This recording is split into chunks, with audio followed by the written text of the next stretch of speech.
We're in the middle of a series on parables, and I've loved being able to preach on the parables. The parables are, in my opinion, some of the most preachable things in the Bible. But today, honestly, when I pin this one out, I go over and pray over the year at the end of every year. So at the end of every single year, I get away for a week, and I pray about the entirety of the next year. And I try to get as many of my sermons planned out as I can.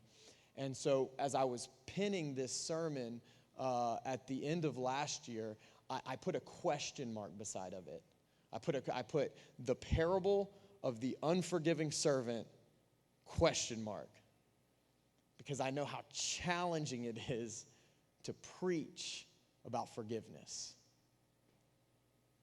I don't know if there's anything that the enemy has used more against people than conflict between people.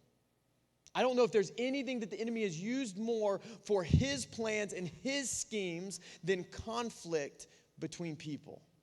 And so today we're going to look in Matthew chapter 18, and we're actually going to do this a little bit different than we've done any other parable in this series. We're actually going to kind of rewind a little bit, and we're going to use the parable as kind of the end of the message, because I think to understand the parable, you have to see the context of where Jesus is using the parable, because Jesus uses forgiveness as kind of the end of what he's talking about, but really he's going to lead into that, and he's talking about conflict as a whole. He's talking about conflict between two people. And the reason that I think that this really matters is because we all experience so much conflict in our life, and if there is anything that keeps us from having the relationship with Jesus that we are meant to have, it is conflict. For instance, in the book of 1 Peter chapter 3 says that men, your prayers will be hindered depending on your relationship with your wife. If you cannot treat your wife like Christ treats the church, then your prayers will be hindered. That's in the Bible. Conflict in marriage. Married people know it is really hard to worship the Lord when you and your wife, when you and your spouse are not in unity. How many of you have ever been in a fight with someone and it has gotten you so worked up that you couldn't even fathom spending time with the Lord? Conflict is difficult, it's hard, and we've all been through it. I remember whenever I was, I guess we weren't engaged yet. I'll back up. Whenever Allison and I were dating and we were coming to the point whenever I was thinking about proposing, I was driving my car one day and someone ran a red light and T-boned me and totaled my car. And so I got a settlement check from that, and instead of, I had a motorcycle, or I guess I have a motorcycle, and I took the settlement check, and instead of buying a new car, which would have been the wise thing, I'm not saying that you should do this, I'm just do as I say, not as I do type of thing. I went and I bought an engagement ring. And I just decided that I was going to ride the motorcycle for like the rest of my life. Which, I'm not going to lie, at the age of like 22 was like a great idea. I mean, I was like, this is fantastic. And I would have been totally happy. And Allison was like living in Boone. She was going to App State at the time. So we're talking, I'm driving up to Boone in the middle of January on a motorcycle.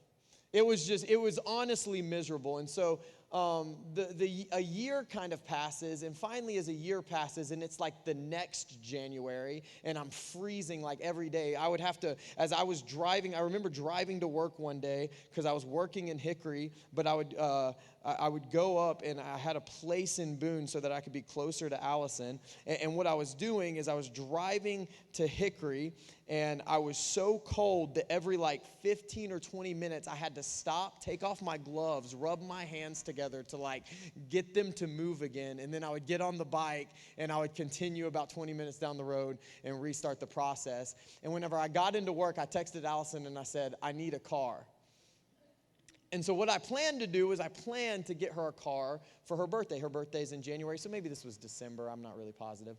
But I planned to get her a car for her birthday, and I thought that would be a really cool, sweet thing to do for her birthday. And so she had one of those, she had an app. I think it was CarMax or something, and she would like cars on the app that she was interested in.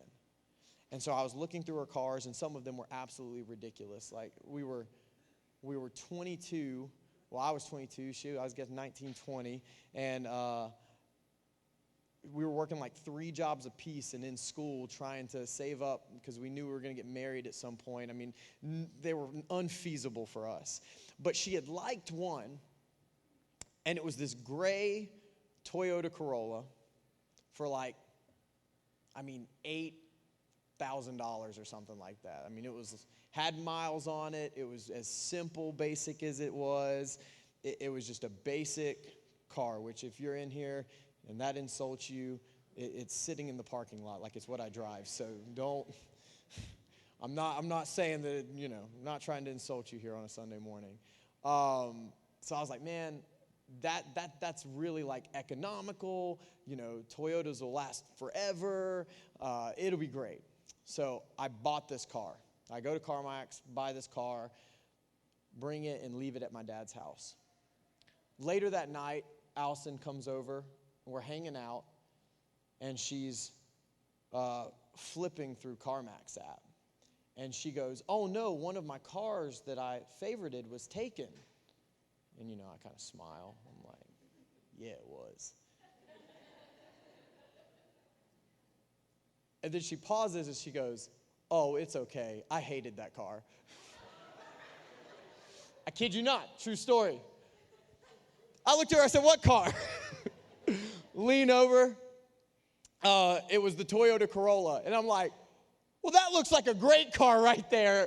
That is an awesome car. And she's like, oh, no, that's just a basic car. I didn't really want that one. I just thought maybe it was, more affordable than the rest. And I started to get a little bit riled up, I started to get a little bit angry. I started to kind of shoot back at her. And I was like, no, we should get a Toyota Corolla. That's a great car. It's a great choice. And we're young and we need it. And she what? Did you buy that car? And it kind of paused, and we ended up getting in this big fight over this car that she didn't know that we already owned. And so it ended up being okay. I still drive. It became my car, of course. Funny how that works. But my point is this, is that we all deal with conflict. And whereas it's funny to talk about my Toyota Corolla that's still I drive today, conflict is not usually funny. In fact, I would say that every person in this room, you have conflict with someone that is causing you grief, that is maybe keeping you in bondage, that maybe keeps you up at night. Maybe you can't look at someone on Instagram or Facebook. You unfollowed them. We've all been through conflict. And I think that there is nothing else that has bothered people more than when you are conflicted with someone. Conflict is simply this. Conflict is whenever two things are incompatible with each other. Whether that be two people. How many of you know sometimes you can have internal conflict? Or maybe someone said something about you that wrestles with what you believe about yourself. Conflict is when two things are clashing together.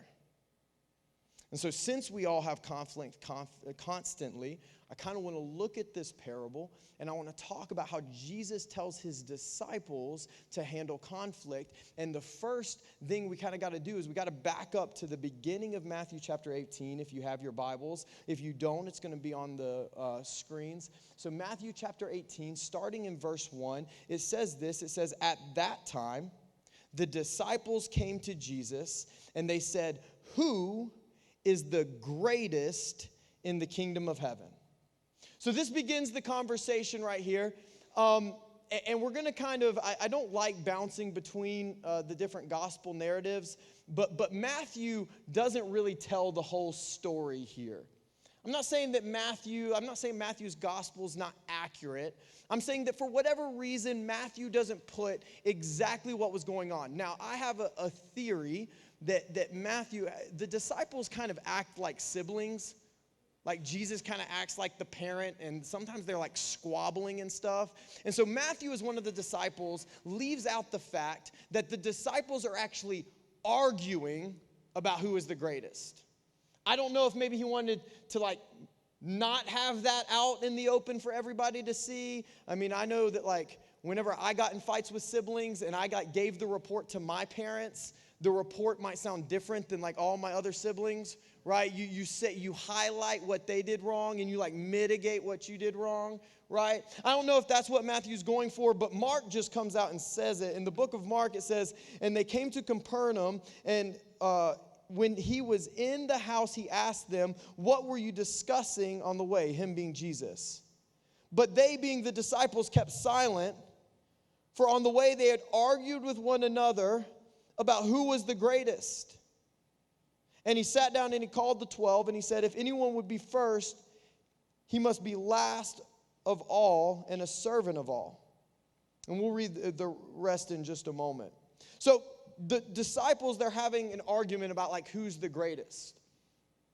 And I think that this is kind of a weird argument in our mind, because I've never sat around and argued with someone about like which one of us was like the greatest person. But maybe we can reframe it a little bit. I have sat around and argued that I was better than everyone else at something. I went on a retreat this weekend with some of our interns. And I don't know what it is about me, but I'm a little competitive. And at the age of 30, I have no right to be able to beat like an 18-year-old at anything. Especially soccer, which I played a long time, like 12 years ago. But I'm not going to lie, we were all out there. There's like this soccer pitch. And I started like throwing elbows, and I'm tripping people, and I'm pushing people down. And really it came down to, I wanted them to know that I was still that guy. I'm not that guy, but I wanted to be. And I think that sometimes we get into this, we want to prove ourselves to people. I won't lie to you. Can I be vulnerable? I want to outpray everyone. When it comes to my relationship with Jesus, I don't want anyone to outpray me. I don't want anyone to outstudy me. I don't want anyone to outwork me. I want to be the greatest. And I think that in my mind, I can kind of fool myself into believing that that gives me more worth in Jesus' eyes. Like, I can actually start to think, man, the more I do, like, man, I woke up at 4 this morning, didn't go to bed till midnight. I'm spending my quiet time. Jesus is looking at me, and he knows that I'm better. Now, don't you judge me. You think a lot worse stuff than that, okay? That's just what goes through my mind. I don't want anyone to outwork me. I don't want anyone. Like, I'll give up whatever to prove that I'm the greatest. I can relate to this argument a lot more than I like to admit. Can't tell you how many times I do things and think, man, I hope one day when Jesus sees me, he's going to be like, man, Parker, you checked all those boxes.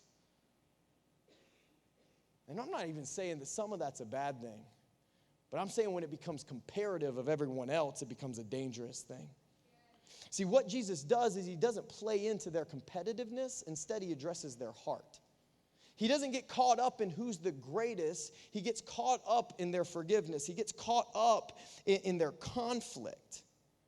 And so what I want to do this morning is I want to look at 4 ways to deal with conflict.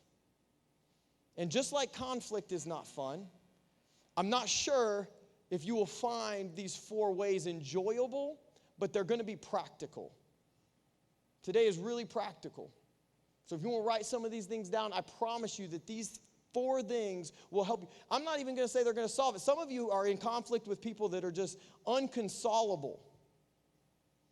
I get it, but I promise you that these 4 things will help. So Jesus is going to respond, and his response is very interesting. Back to Matthew chapter 18, starting in verse 2. It says, "And calling to him a child, he put him in the midst of them. And he said, truly I say to you, unless if you turn and become like children, you will never enter the kingdom of heaven. Whoever humbles himself like this child is the greatest in the kingdom of heaven." This is weird, right? I mean, this is a twist. Jesus takes this kid. They're all arguing about who's the best, who's the greatest of all time.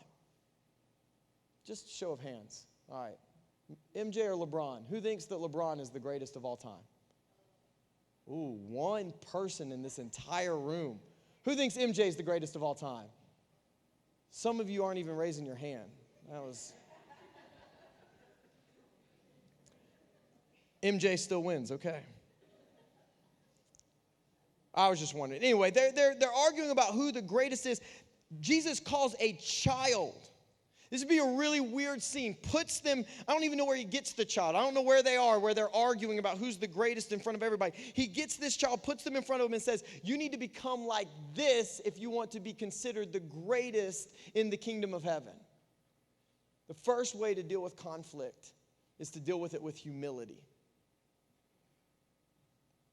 If you want to deal with conflict in a healthy way, be humble. You know, it's funny. I think about my son, and my son can get mad. I mean, he's just hit the point where he can vocalize his anger, but he doesn't have any control of it, right? Like he's at that rough phase where it's like he's not learned control yet, but he's learned vocalization. If you're not a parent, just wait. It's a lot of fun. So he'll let you know when he's mad. He'll let you know. He'll bow up on you. He's like, he's aggressive. It's kind of scary. He'll let you know that he's upset. But here's the funny thing. Like this morning, as there was just chaos in my house, and one of our interns came to pick up my son, and he's like freaking out because he can just tell that something's wrong, and he's like kicking me and yelling at me, and I just started like playing with his toes, and he goes from kicking and yelling at me to laughing in a moment. See, kids, they don't have the ability to really hold on to things until they hit like teenage years, and then they hold on to everything. But as a child, they have no ability to hold on to what they're angry about, and they let it go almost immediately. They go from pure anger, psycho toddler, to like the cutest thing you've ever seen in your life in a blink of an eye, because they just can't hold on to what's going on. Because they don't have all the pride that comes with adulthood. They haven't lived long enough to think they know everything. The disciples are in conflict, and Jesus' response is that they just need to humble themselves. The heart of almost all conflict is pride. I think unless if you're righteously like standing up for someone else, which I'm all for that. I think when it comes to conflict that revolves around you, guess what? It revolves around you. See, when you're upset with someone, when you're angry, when you're just furious with someone, what are you focused on? You're focused on yourself. It's about you. And I kind of want to challenge, this is not going to be fun. Like, I get that this is rough, but that doesn't mean that you're not right. But being right doesn't make conflict easier. Being humble does. See, sometimes the most right people in the world are so full of pride that everything that's said against them makes them flare up because it goes against their character. And sometimes you just got to realize that it's not all about you. And the less you can make it about you, the less that offenses will stick upon you.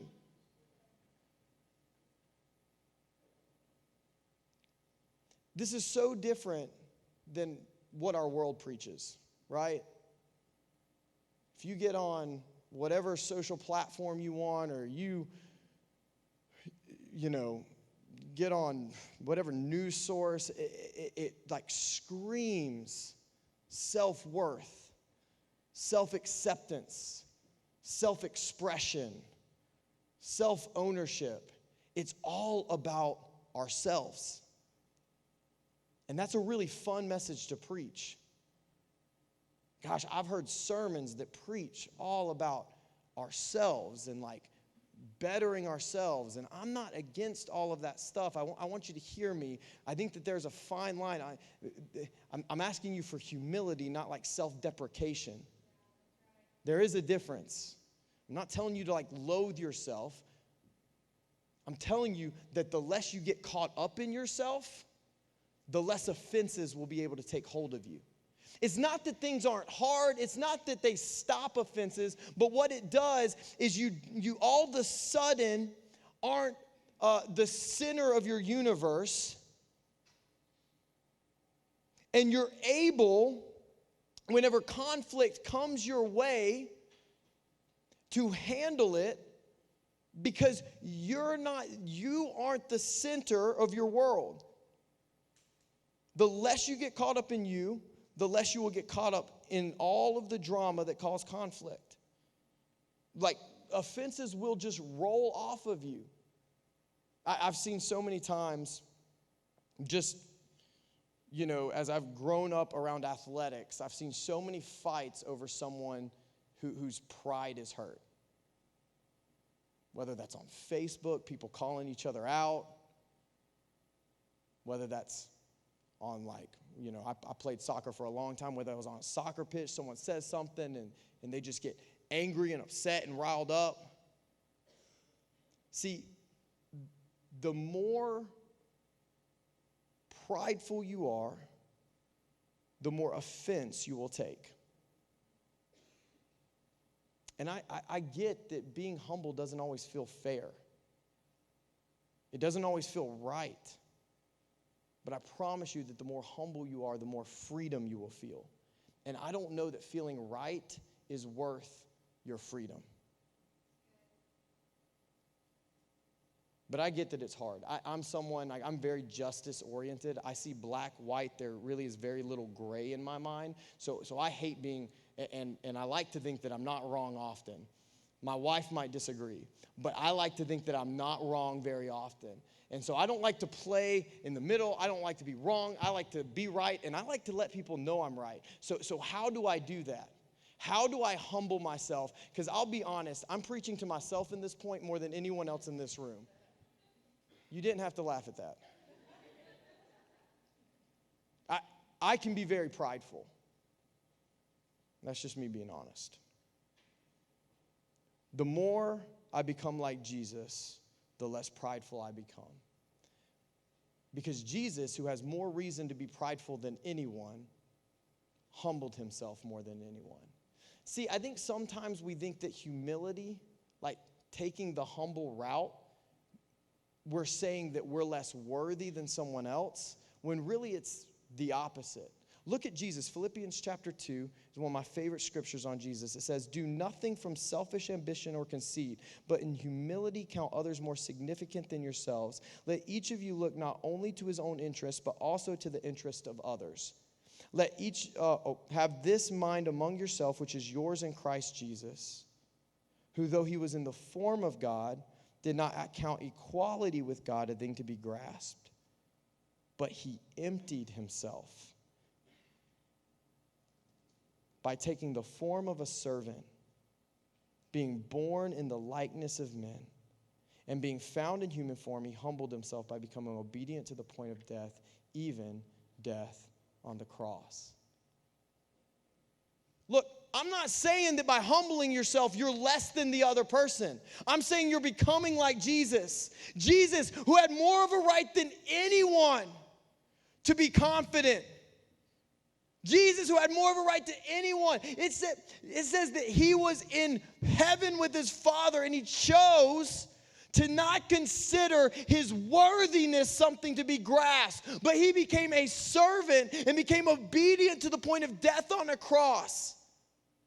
And I think the problem with so many conflicts is that we are not humble enough to take our cross like Jesus. That we would be rather, that it feels like death to us for someone to consider us wrong. And I would just challenge you that the heart of Jesus was not about being right. The heart of Jesus was about restoration. Humble yourself.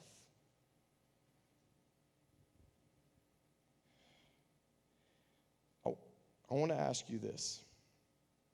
Whoever you're in conflict with,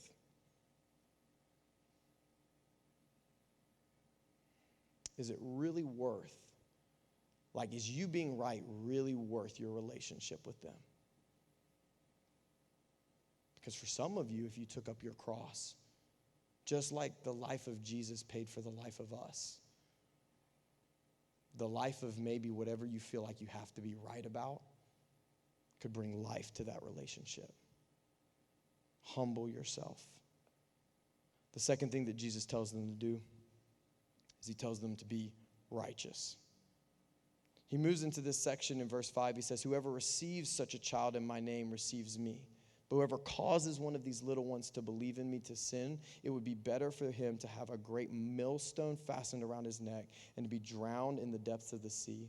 Woe to the world for the temptations to sin, for it is necessary that temptations come, but woe to the one by whom the temptation comes. And if your hand or foot causes you to sin, cut it off and throw it away. It is better for you to enter life crippled or lame than with 2 hands and 2 feet and be thrown into eternal fire. And if your eye causes you to sin, tear it out and throw it away. It is better for you to enter life with 1 eye than with 2 eyes to be thrown into the hellfire. I find it really interesting. I hear that scripture quoted all the time when it comes to like battling sin. Jesus is really talking about battling conflict. Just because, I was in there like talking about humility. I was talking about how like, hey, you being right may not matter. That doesn't mean that it doesn't matter. It just may not matter, and like you still might have to be humble. There is something to be said about righteously going through conflict. See, whenever you uphold, what is being righteous? Being righteous is just doing what's right. It's someone that chooses what's right. It's having integrity. I think integrity is a word that we use a lot more. So here's what integrity does. Integrity allows you to have peace in the middle. It's an internal peace in the middle of an external conflict. It doesn't stop the conflict. In fact, I've known people that have had integrity, that the integrity almost invites the conflict. But here's what it does. It gives you a peace to know, I did nothing wrong by this person. Now, you're not perfect. So sometimes integrity is taking ownership for what you have done wrong. Any conflict I approach, I try to do everything I can to make sure that my heart is pure in it. Because when my heart is pure in it, if I have been pure, if I know that I have not wronged them, this doesn't mean that I back down. This doesn't mean that I'm just like, hey, and I don't say anything. This just means that I try to do what's right, and I try to do with the most godly response that I know how to do. Instead of arguing about who is right, why don't you just do what's right? See, so often what we do is we begin to justify our actions by highlighting theirs. But whenever we begin to just act with integrity, what that does is it takes away the need to like cover up our actions. And it takes away their ability to attack what we've done. So here's what they do. They attack our character, which I get's not fun. But take it as a compliment when someone can't attack your actions. They have to attack your character. I'm not telling you that people still aren't going to be people. Look, can we just be honest? People are rough sometimes. But they have to attack your character because they have no ability to attack your actions. So they have to attack your character, or They have to make up or twist what you've done. How many times have someone taken something that you've done and twisted your intention behind it? But here's what we do. Whenever we operate with integrity, then we can have peace in the middle of conflict because we know that we've acted like rightly. And I'm just telling you right now, you will not believe like how much more peace you will have if you know that you haven't done anything wrong. Or if you have done something wrong, if you take ownership of it and apologize for what you did wrong. And I know that takes humility. But that was the last point. Jesus says, be humble, be righteous. And the third thing he says is seek rectification. He continues, verse 15, if your brother sins against him, go and tell him his fault between you and him alone. If he listens to you, you have gained a brother. But if he does not listen, take one or two others along with you, that every charge may be established by the evidence of 2 or 3 witnesses. If he refuses to listen to them, tell it to the church. And if he refuses to listen to even the church, let him be to you as a Gentile and a tax collector. Truly I say to you, whatever you bind on earth shall be bound in heaven, and whatever you loose on earth shall be loosed in heaven. Again, I say to you, if 2 of you agree about anything on earth, if 2 of you agree on earth about anything they ask, it will be done for them by my Father in heaven. For where 2 or 3 are gathered in my name, there I am among them. This might be, for some of you, the roughest point of the day. Because Jesus doesn't tell them that they can just let conflict rest. There is such thing, I need some of you to hear this, there is such thing as healthy conflict. See, some of you got excited about the humility part because you're like, oh, I can just shove my problems down this big hole and pretend they don't exist. That's me being humble. That's you avoiding the issue. There's a difference between being humble and avoidance. Healthy conflict is, there is a difference. And here's the difference. The heart of healthy conflict is different from unhealthy conflict. Unhealthy conflict is about being right. Healthy conflict is about being restored. One wants to be right. The other wants to make things right. If you're prideful, you're going to fight for being right. If you're humble, you're going to fight for restoration. So the message today, and you need to hear this, because some of you are going to have to go home and you're going to have to do something about today's message if you want to see healing in your life. And this is really the point for you. The message is not avoid conflict. The message is to address conflict in the right way. Avoiding conflict will not work. You will just bury it, and it will ruin your relationship every time. I cannot tell you how many times I have seen relationships be utterly ruined because someone wasn't willing to address something they should have addressed at the beginning. Where if they had set it up front, sure, it would have been difficult, it would have been painful, it may have been awkward, but the relationship would have survived. Avoidance doesn't work. You don't get rid of your problems by ignoring them. You just become them.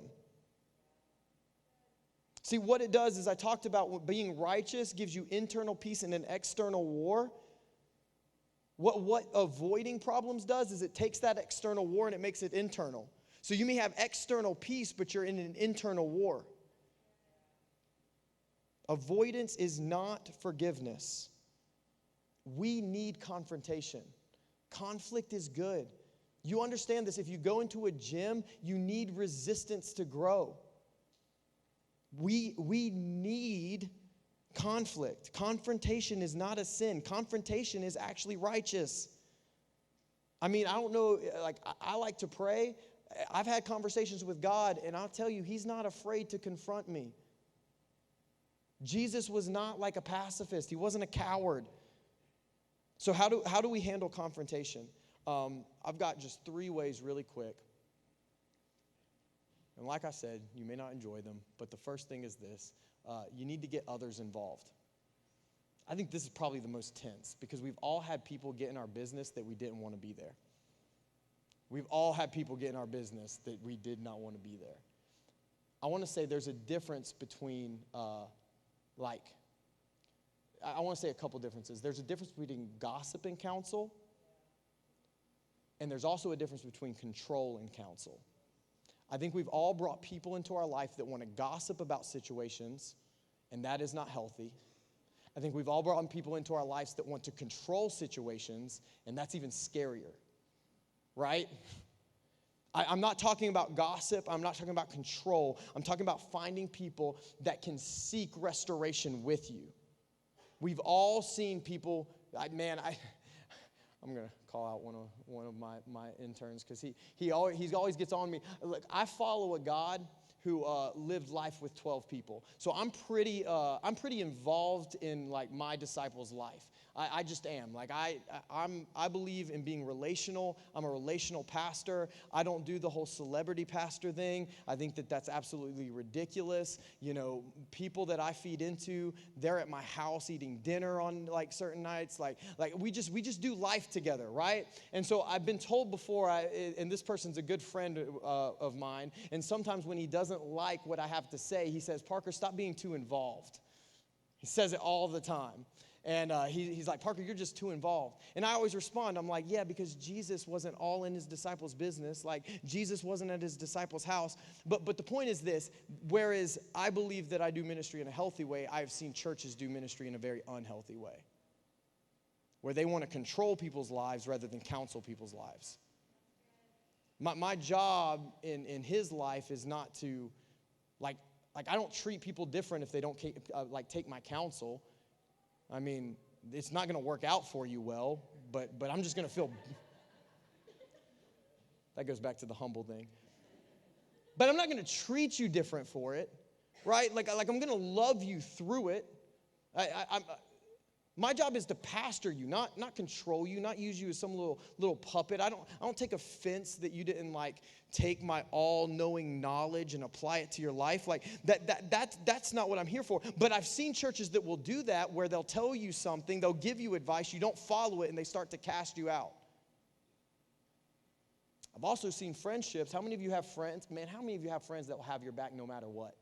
Like they go to war for you. You'll be in the wrong, and they'll have your back, and they'll beat up a person that's completely in the right. I don't know that they're good friends.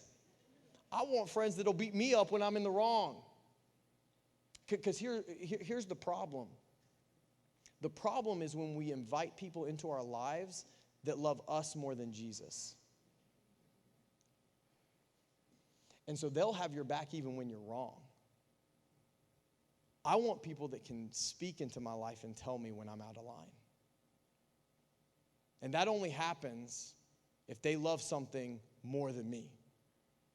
Like, I don't need people in my life that put me on a pedestal. I don't need people in my life that they're just going to have my back no matter what. I mean, they'll have your back no matter what. That's not what I'm saying. You get what I'm saying? Like they may have your back, but they're gonna have your back and be like, "Hey, you're not in the right headspace here. Because I'm not perfect. I need someone that's going to give me counsel, not gossip. I'm tired of gossip in the church. Can we just be real? We're in a church setting. I don't really care, like, outside of like the church, what's going on. I have seen gossip destroy churches because we get confused about like our role, and we get more caught up in being in the know or knowing about people or getting caught up in people's business rather than just loving them and counseling to them to the Lord. And man, I think everybody can struggle with this because we like to know things and we like to get involved and we like to feel like, man, we're that guy. But listen, that's not our role. And you need to bring people into your lives that are going to force you to seek restoration with people, not just feed fire. Get people involved that are going to actually not agree with everything you say. The second thing is this: be gentle. So seek restoration, get people involved, and be gentle. Some of you got too excited when I said to confront things. Like some of you are a little bit more like me, and you're like, "All right, let's go. Like I'm gonna go and I'm gonna get somebody this afternoon. Like I know exactly who I'm coming for. I'm talking to you. You need to calm down." Like some of you are too eager to confront things, and every confrontation you get in blows up. That's not the right heart either. And I'll just be gentle here because I think more people struggle to confront than over confront. So what I'll say on this is I'll just tell you what I do because I'm a confrontational person. It's just part of my nature. What I try to do so that I don't go in and hurt people that I want to help, before every confrontation I get into, I pray that God lets me see his heart for that person, and I try to see it from their perspective.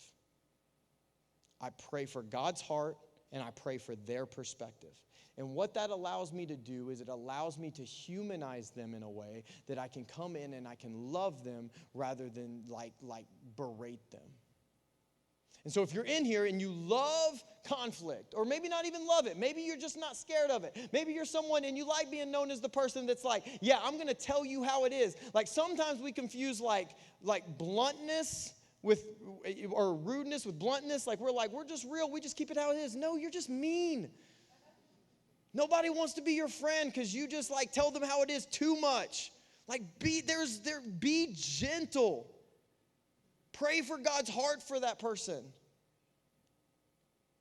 But I think most of you probably don't struggle as much with that as you do struggling with confronting. And so the third thing I would say, and I like the way that I phrased this, so write this down. If you want restoration, then you have to lean into the awkward. Lean into the awkward. Avoidance does not work, but confrontation is awkward. And so a lot of people, what they do is they lean away from the awkward. Like even when they like confront something, you ever gone into a confrontation and you were like so hesitant that you like confronted like 10% of what you meant to confront? Even I've done that. I typically will go into a confrontation and I heard a teaching on this in the leadership before. I would go into conflict and because I can be a little strong and a little blunt, I would address like 80% of the issue. I would just say 80% of what was on my heart. That way I was just trying to soften the blow, you know? I didn't want to just like come in and tell them 100% that they're just, man, you need to get your life together type of conversation. But here's what happens when we only address 80% of an issue, we leave 20% unresolved. And I'm telling you this, that 20% will cause division in the relationship. Because you haven't been honest with them.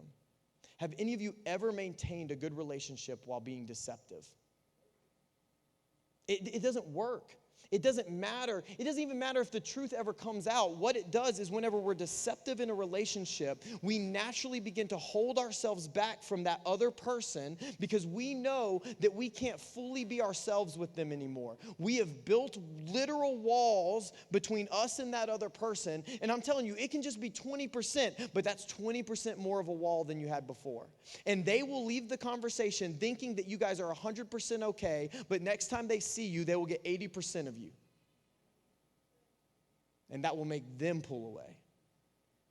I see it all the time. I see where people are unwilling to address and unwilling to deal with the awkward. Hey, you guys, I get it. It's awkward, but it could save your relationship. And I promise you this, if you don't deal with the awkward, then you will push people away. How many relationships would I still have in my life if I had dealt with the awkward? If I hadn't tried to put someone's feelings above the truth. Now be gentle with the truth. You Enneagram 8s in here are getting crazy on me. Be gentle with the truth, but you have to address it. Lean into the awkward. Address what must be addressed. And the final thing is this, and then we'll close. The final thing, Jesus says, be humble, be righteous, seek restoration, and finally come to a realization.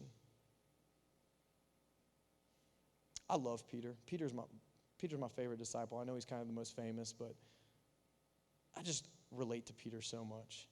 He comes to Jesus in verse 21, and he says, Lord, how often will my brother sin against me and I forgive them? As many as 7 times? Now, when I've heard this preach, I've heard like pastors rag on Peter for this. Like, man, how dare Peter say 7 times? Can you imagine, forgiving someone 7 times for something? I'm just telling you now, you make me forgive you 7 times for an act, that's a lot. That is a lot. I think Peter is thinking he's won the golden prize. He uses the number of God, the 7's the number of completion. He's like, man, Jesus is about to give me a gold star because I'm willing to forgive someone 7 times. I'm about to be considered the greatest. That's what Peter's thinking. And that's what I'd be thinking too. Fool me once, shame on you, or shame on me, shame on you. Fool me twice, shame on me. I really should know that better. 7 times is a lot.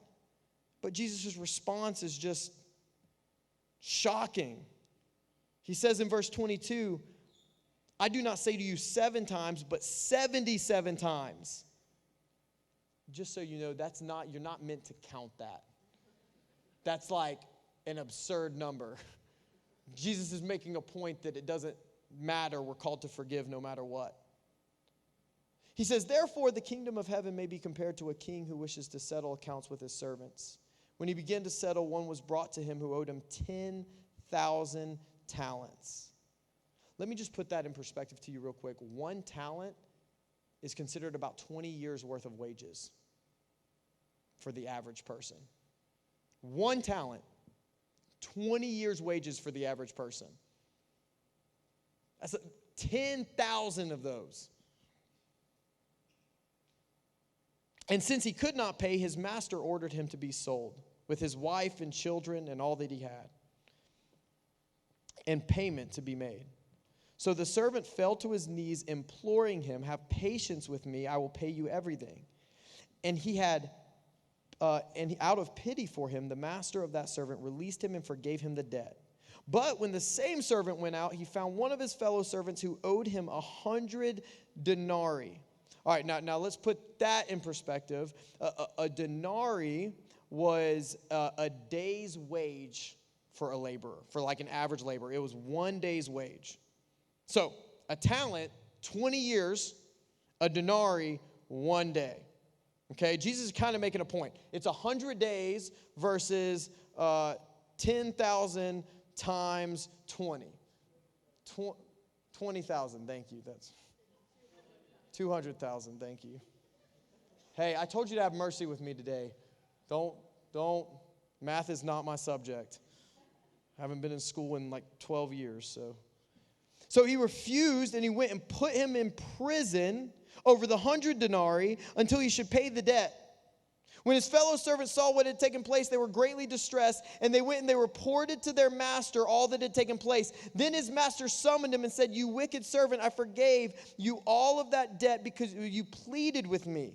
And should you not have had mercy on your fellow servant as I had mercy on you? And in anger, his master delivered him to the jailers until he should pay all of his debt. So also my heavenly Father will do the same to every one of you if you do not forgive your brothers from your heart. Look, I'm not here. I think towards the end that parable can sound like, oh man, well God's just angry. That's not the point of the parable at all. Jesus is coming and he's saying, listen, there will be separation between you and God if you cannot have God's heart for people. And if God, the ability to forgive,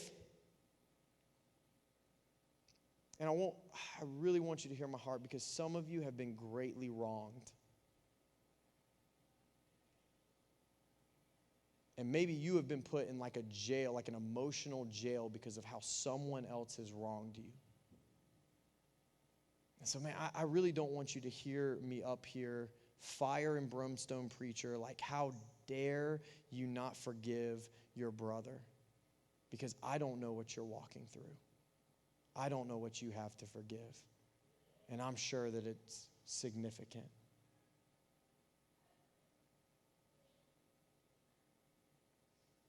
But my challenge would be that your forgiveness is not about them. It's about him. Your forgiveness is not about the other person being right. It's about you living in freedom. And it feels impossible. I remember situations where I felt like I could not forgive someone. Forgiveness does not come with time. It does not it does not come with just you thinking good, happy thoughts about someone that you honestly probably want to strangle. Forgiveness comes from realizing how much you've been forgiven. It comes from shifting your gaze from them. Some of you cannot forgive, and you're holding on to so much resentment and anger because you are just looking at that person. And you were just angry, and you cannot stop thinking about the situation that has led you into the prison. The focus is not on them. Shift your focus onto the one that has forgiven you. And I promise you that as you start to realize just how much you've been forgiven, that it may not stop the conflict, but it'll allow you to get the healing that you need in the midst of it. I'm telling you, you will not believe what God will allow you to let go of. That doesn't make them right. It doesn't make the situation right. It doesn't make what you went through right. But it does mean that you're free. Would you bow your heads with me and close your eyes?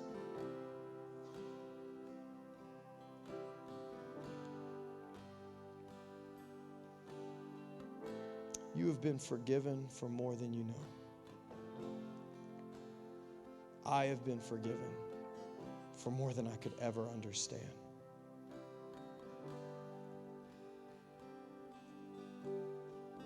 My invitation to you is simply this.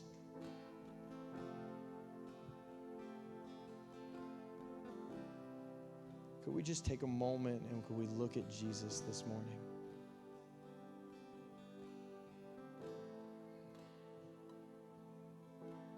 We skipped over one section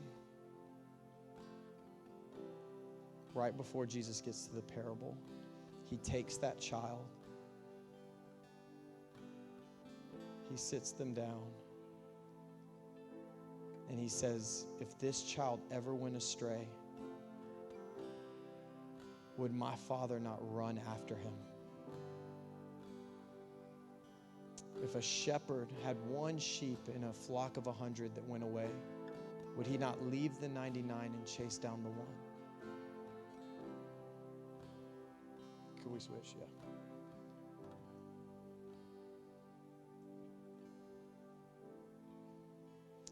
He says, would I not leave the 99 and chase down the one?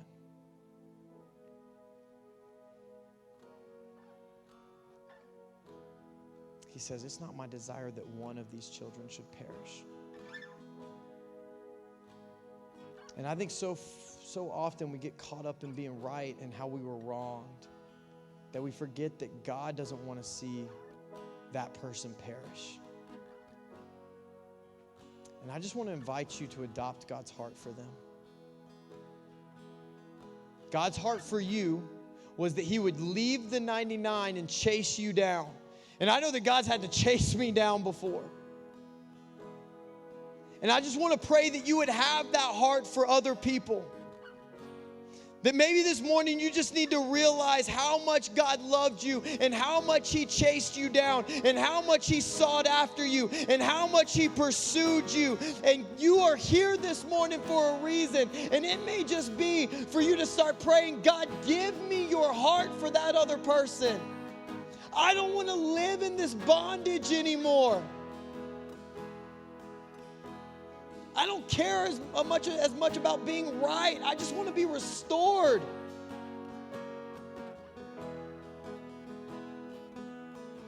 Jesus, right now I pray that you're starting to restore some families this morning. God, I pray for those marriages that need to be restored. God, I pray that you're able to just somehow work a miracle and just restore what seems broken. I pray for the father and mother that are waiting for a child to come home.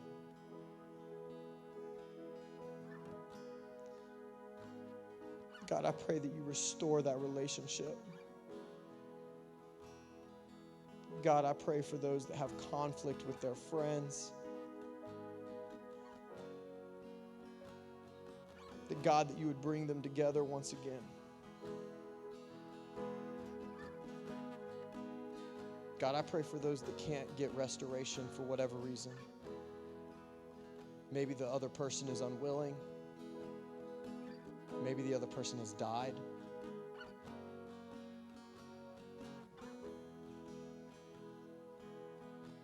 God, I pray that right now you begin to heal the wounds of what someone else said and what they did.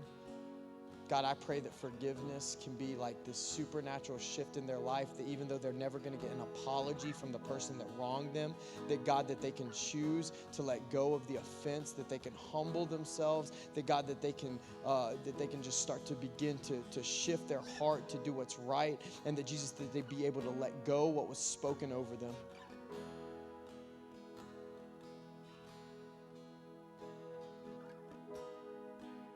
Second Corinthians chapter 3, verse 18 says that when we look upon Jesus, that we're transformed into him. I pray that just over the next few minutes as we just look at you, God, that we start to get your heart for other people. And we pray it in your name, Jesus.